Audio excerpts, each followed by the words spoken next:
I sat in the pristine, gray office of Diane, the director of HR, and tried to stop my hands from shaking. On the desk between us lay my phone, the screen still lit up. I had just played her a voicemail where Sterling, the vice president of sales, explicitly told me that my future at this company depended on whether I accepted his invitation to a hotel room. The audio was clear. The threat was undeniable. I waited for Diane to look shocked. I waited for her to apologize and call security. Instead, Diane took off her glasses and rubbed the bridge of her nose, looking like I was a child who had spilled milk on her carpet. She didn't look angry at him, she looked annoyed with me. "Nia," she sighed, leaning back in her expensive ergonomic chair. "You have to understand the bigger picture here. Sterling brought in $20 million in revenue last quarter alone. He is a rainmaker. He keeps the lights on." She gestured vaguely to my file. "You manage spreadsheets, Nia. You are diligent, yes, but you are replaceable." My jaw dropped. "He threatened my job, Diane. That is illegal." Diane smiled, a cold, tight expression that didn't reach her eyes. "He's a high-energy guy. Sometimes jokes don't land. If you can't handle the culture of a high-performance environment, maybe you just aren't a good fit for this company." I realized then, with a sick feeling in my stomach, that HR wasn't there to protect me from him. They were there to protect him from me. I picked up my phone, the recording saved, and walked out without another word. I returned to my cubicle, feeling numb.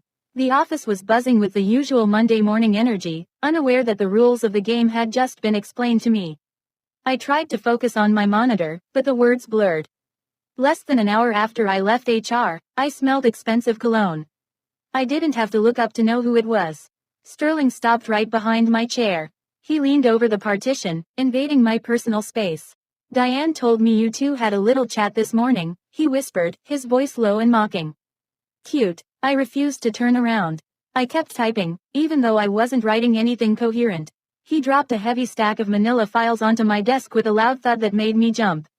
"Since you have so much free time to gossip with our, you can redo the Q3 revenue projections.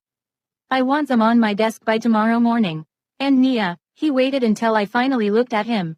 He winked. "Make sure they're perfect. We wouldn't want any performance issues." He walked away, whistling. The message was clear. The harassment hadn't stopped. It had been endorsed. HR had given him the green light to target me, and now he was going to make my life a living hell until I quit. The retaliation escalated quickly. Over the next week, it became a coordinated campaign to break me. It started with subtle things. I would show up to meetings I had organized, only to find the conference room empty because the location had been changed without anyone telling me. I would request access to shared drives I needed for my work, only to find my permissions had been revoked for security updates. Then came the public humiliation. During a team Zoom call with 50 people, Sterling stopped the presentation on a slide I had prepared. "Who wrote this copy?" he asked, feigning confusion. "It's illiterate. Nia, is this your work?" "It's the standard template, Sterling," I said, trying to keep my voice steady. "It's embarrassing," he snapped. "Fix it. Stop wasting everyone's time." Everyone on the call stayed silent. They knew what was happening. They saw the target on my back. I realized that Sterling and Diane were building a paper trail. They were manufacturing incompetence so they could fire me legally. They were gaslighting me into believing I was the problem. But I wasn't going to let them write the narrative. I stopped crying in the bathroom. I stopped complaining to my work friends. I went to an electronics store and bought a high-fidelity voice recorder disguised as a generic black USB drive. I hung it on my lanyard along with my ID badge. It looked completely innocent, just another piece of office tech. I tested it at home. It could pick up a whisper from across the room. The next day, Sterling called me into his office for a performance review. He didn't have a notepad or a laptop. He just sat on the edge of his desk, smiling that shark-like smile. I reached up and tapped the USB drive, turning it on. "Your work is slipping, Nia," he said. "I'm doing the work of 3 people, Sterling," I replied calmly. He laughed. "I don't care about your spreadsheets, Nia. I don't care about the data." He leaned in close. "I care about why you're still playing hard to get. Diane won't help you. The CEO won't help you. I own this place. You can either be nice to me, or you can be unemployed." What's it going to be? It was the smoking gun. He had admitted everything. I kept my face neutral. "I think I'll just get back to work." I walked out, feeling the weight of the recorder against my chest. It felt like armor. The hammer dropped on Friday afternoon. I received a calendar invite from Diane, quick sync. I knew what it was. I walked into her office. She didn't look up from her papers. "We're letting you go, Nia," she said flatly. "Restructuring, and performance issues." She didn't even pretend to be sorry. She slid a thick document across the desk. It was a severance agreement. "We are prepared to offer you $50,000, Diane said. "That's 6 months of salary. Very generous." I read the fine print. In exchange for the money, I had to sign a strict non-disclosure agreement (NDA) and a clause stating that I had never experienced or witnessed harassment at the company. It wasn't a severance package, it was a bribe. I looked at the check. I needed the money, my rent was due, but if I signed this, Sterling won. He would do this to the next girl, and the next. I pushed the paper back to her. "I won't sign." Diane's smile vanished. Her eyes went cold. "Then you get nothing, Nia. And we will blacklist you. You won't get a job in this industry again." "I'll take my chances," I said. They didn't let me pack my desk alone. 2 security guards were waiting outside Diane's office. They marched me to my cubicle like I was a criminal who had been caught stealing office supplies. My coworkers stared, whispering behind their hands. I felt the heat rising in my cheeks, the shame burning through me. I hurriedly threw my personal items into a cardboard box, a picture of my mom, my favorite mug, a plant. Sterling came out of his glass office to watch the show. He stood there with his arms crossed, leaning against the doorframe. He caught my eye and raised his coffee mug in a mock toast, mouthing the word, "Bye." He thought he had destroyed me. He thought I was leaving with nothing but a box of junk. But as I walked past him, flanked by security, I gripped the plastic USB drive on my lanyard. I was leaving with $0, but I was carrying terabytes of leverage. I walked out of the building and into the fresh air, and for the first time in months, I didn't feel scared. I felt dangerous. I didn't go home to cry. I went straight to a coffee shop and opened my laptop. I looked up Leo, an investigative journalist I had followed for years. He was famous for exposing corporate fraud and toxic workplaces. I found his encrypted email address and sent a short message. "I have audio proof of a VP at a Fortune 500 company extorting female employees. And HR covering it up. Are you interested?" He replied in 10 minutes. We met the next day at a diner. I played him the recording from Sterling's office. Leo listened, his expression hardening. When it finished, he took off his headphones. "This is powerful, Nia," he said. "But they will say it's edited. They will say you provoked him. If we go with just this, their lawyers will bury you in legal fees before the story even prints. We need more. We need to prove a pattern. Is there anyone else?" "I don't know," I admitted. "Diane keeps a tight lid on things." "Find them," Leo said. "Predators like this never stop at one victim. Find the others, and we can bring the whole house down." I went home and logged into LinkedIn. I started searching for former female employees who had worked in Sterling's department over the last 5 years. I looked for women who had left abruptly, without another job lined up. I found a dozen names. I messaged all of them. Most didn't reply. Some blocked me immediately, clearly terrified. But one woman, a former intern named Chloe, responded. "I signed an NDA. I can't talk," I replied. "You don't have to talk. Just listen to what happened to me. We met in a park." Chloe looked nervous, constantly checking over her shoulder. I told her my story. When I mentioned Diane covering it up, Chloe started to cry. "They paid me $10,000, she whispered. I was 21. Sterling cornered me in the supply room. When I told HR, they said I was misinterpreting his mentorship. They threatened to sue my parents. I took the money and ran. My blood boiled. Sterling wasn't just a creep, he was a serial offender protected by the company's profits." Chloe agreed to go on the record anonymously. We had our pattern. While Leo worked on verifying Chloe's story, I turned my attention to the other pillar of Sterling's power, his reputation. I researched his wife, Elise. She was a socialite, a philanthropist, and a board member for several charities. Her Instagram was a curated feed of perfection. Photos of charity galas, their 2 beautiful daughters, and long captions about her loving, supportive husband. It was a fortress of respectability. Sterling used his family as a shield. He played the role of the devoted family man to the public, while terrorizing women at work. I realized that if we only attacked his job, he might survive. He could get another job. To truly stop him, I had to dismantle the image. I had to show Elise who she was really married to. It felt cruel, involving his family, but I remembered the way he threatened my livelihood without a second thought. He had brought this on himself. A week later, massive news broke. My former company announced it was being acquired by a global conglomerate in a deal worth billions. The merger was heavily dependent on the retention of key leadership, specifically the sales division. Sterling was the crown jewel of the deal. His name was mentioned in the press releases. The company's stock price soared. Everyone I used to work with was talking about their stock options and the massive bonuses they were about to get. Sterling was poised to make millions from the buyout. I called Leo. "This is it," I said. "This is the leverage point." "Exactly," Leo said. "If a scandal breaks now, the acquiring company will panic. Toxic culture is a massive liability. If we time this right, we don't just get him fired, we kill the merger." The stakes had just gone from personal to astronomical. We weren't just taking down a man, we were about to cost the company billions. I decided to give Diane one last chance to do the right thing, and to set a trap. I sent an anonymous email to her personal account. "I have the recordings of Sterling. I know about Chloe. I know about the payoffs. The press is ready to run the story.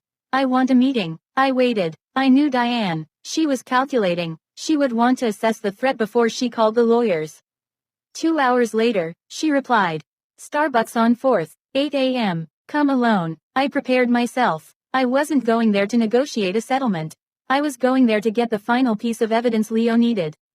I put on a light jacket and pinned a button camera to the lapel. I was done being the victim. I was the investigator now. Diane was waiting at a corner table, looking pale. She didn't have her usual arrogant composure. She looked terrified. She knew the merger was fragile. "What do you want, Nia?" she hissed as I sat down. "More money. We can do more. The severance was just a starting offer." "I don't want a severance," I said. "I want to know why you protected him." Diane leaned in, her voice dropping to a whisper. "You think I like him? He's a pig, we all know it, but the merger is worth billions, Nia. The board would fire me if I touched their golden boy. Look, I can get you $200,000. Cash, today. Just delete the files and disappear. Don't ruin this for everyone." I felt a chill go down my spine. She had just admitted everything. She admitted she knew he was a predator and that she was actively covering it up for money. "I'll think about it," I said. I walked out of the coffee shop. I touched the button on my lapel. I had it all on video. HR offering hush money to cover up sexual harassment. It was over. I met Leo at his office. We watched the video of Diane. Leo let out a low whistle. "This is the nail in the coffin," he said. "We have the predator, the pattern, and the cover-up. It's time to go to print." We decided on a nuclear strategy. We wouldn't just publish the article. We would coordinate a strike on 2 fronts. We needed to hit the business world to stop the merger, and we needed to hit Sterling's personal life to ensure he had no safe harbor. We looked at the company calendar. In 2 days, the company was hosting a merger celebration gala at a luxury hotel. Sterling, Elise, the board, and the investors would all be there. It was the perfect stage. We dropped the story the morning of the gala, Leo decided. By the time the appetizers are served, he'll be radioactive. The morning of the gala arrived. The sun was shining, but I felt a storm coming. I sat at my laptop, staring at an email draft addressed to Elise's personal email address, which I had found through public records. Subject: The truth about Sterling. My hands hovered over the keyboard. This was the point of no return. Destroying a marriage felt heavy. But then I remembered Chloe, crying in the park. I remembered Sterling winking at me as I was fired. I attached the audio file from Chapter 4, the one where Sterling mocked his marriage, calling Elise boring, and a trophy, right before he propositioned me. I typed a short message. "I am releasing this to the press in 1 hour. I wanted you to hear it first, so you can protect your daughters from the fallout. I am sorry it has to be this way." I hit send. It was done. I had given her a head start. 1 hour later, Leo hit the publish button. The article went live on his publication's homepage. Headline: The Rainmaker's Dark Cloud. How Company Name Our Enabled a Predator. It was a masterpiece of journalism. It detailed everything: the threats, the payoffs to Chloe, the gaslighting. It embedded the audio of Sterling threatening me. It embedded the video of Diane offering me the bribe in the coffee shop. I refreshed the page. The views jumped from 0 to 10,000 in minutes. Twitter X exploded. The hashtag Sterling Exposed began to trend. The internet was doing what HR refused to do: holding him accountable. The reaction was swifter than even I imagined. I watched the stock market ticker on my TV. The acquiring company issued an immediate pause on trading pending a statement. Panic hit the market. Investors, realizing the company culture was a toxic liability that could lead to massive lawsuits, started dumping stock. The line on the graph turned red and nosedived. The stock price plummeted 20% in 30 minutes. The company lost $400 million in market cap in less than an hour. Sterling, the man who was protected because he made money, was now costing the company millions by the minute. The RAINMAKER was drowning them. It was evening. The gala was scheduled to start at 7 p.m. I wasn't there, but Leo had a photographer on the scene. Sterling arrived in his limousine, unaware of the severity of the storm because he had been in transit. He stepped out of the car in his tuxedo, smiling. He checked his phone. His smile vanished. He saw hundreds of missed calls. He looked up and saw a wall of news crews waiting for him. They started shouting questions. Did you threaten your employees? Did you bribe them? Sterling pushed through the crowd, looking terrified. He tried to enter the venue, swiping his VIP keycard at the entrance. The light turned red. Access denied. He tried again. Red. A security guard, one of the same men who had escorted me out, stepped forward. Sorry, sir. The board has suspended your access pending an investigation. You need to leave. Sterling stood there, locked out of his own party, while cameras flashed in his face. 10 minutes later, a black SUV pulled up. It was Elise. The reporters swarmed her car, expecting her to hide or drive away. Instead, the window rolled down. Elise looked impeccable, but her eyes were red. She wasn't wearing her wedding ring. A reporter shoved a microphone at her. Elise, do you have a comment on the allegations? Elise looked directly into the camera. I heard the recordings, she said, her voice shaking but firm. I stand with the women. I had no idea. She rolled the window up and the car drove away, leaving Sterling standing on the sidewalk, completely isolated. He had lost his shield. Inside the company headquarters, the board of directors was in full damage control mode. They needed a scapegoat, and they needed one fast. They couldn't fire Sterling fast enough, so they turned on the person who let it happen. They fired Diane immediately for gross negligence and mishandling of personnel issues. Diane was furious. She had done exactly what they wanted her to do, protect the RAINMAKER, and now they were tossing her to the wolves. She called me that night. Nia, she said, her voice frantic. I'm not going to jail for them. I'll give you everything. I have the emails from the CEO approving the payoffs to Chloe. I have the budget approvals. If I'm going down, I'm taking the whole C-suite with me. With Diane's new evidence, the scandal mutated. It wasn't just a sexual harassment scandal anymore, it was financial fraud. They had been misusing shareholder funds to pay hush money and disguising it as consulting fees. 2 days later, federal regulators raided the office. I watched on the news as FBI agents in windbreakers carried boxes of files and computers out of the building. The stock was now practically worthless. Sterling's status as a top performer didn't matter to the FBI. He wasn't just unemployed, he was facing federal charges for fraud and extortion. I was sitting in my apartment, watching the news coverage, when my buzzer rang. I ignored it. Then came the banging on the front door of the building lobby. I looked out my window. It was Sterling. He was drunk, his shirt unbuttoned, looking wild and unhinged. Nia, he screamed, up at my window. You ruined my life. You ruined my family. I built that company. I went down to the lobby but stayed behind the locked glass door. He slammed his fist against the glass. You're a witch, he spat. I held up my phone and started recording him one last time. You did this to yourself, Sterling, I said calmly through the glass. I didn't ruin your life. I just turned on the lights. You're the one who made the mess. Sirens wailed in the distance. The neighbors had called the police. They arrived and arrested him for disorderly conduct and trespassing. I filmed him being put in the back of a squad car. The final blow came the next morning.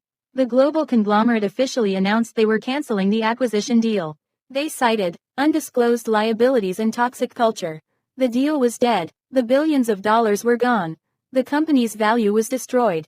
The old boys club that had protected Sterling to save the bottom line had ironically bankrupted the business. They sacrificed their integrity for profit, and in the end, they lost both. My phone started ringing with numbers I didn't recognize. It wasn't reporters. It was other women. Emboldened by my story and Chloe's testimony, 5 other women came forward. They had all worked for Sterling. They had all been harassed, threatened, or fired. We formed a group. We hired a shark of a lawyer who took the case on contingency. We filed a class action lawsuit against the company and against Sterling personally. Because his behavior was criminal, the NDA loopholes were blown wide open. They couldn't silence a chorus.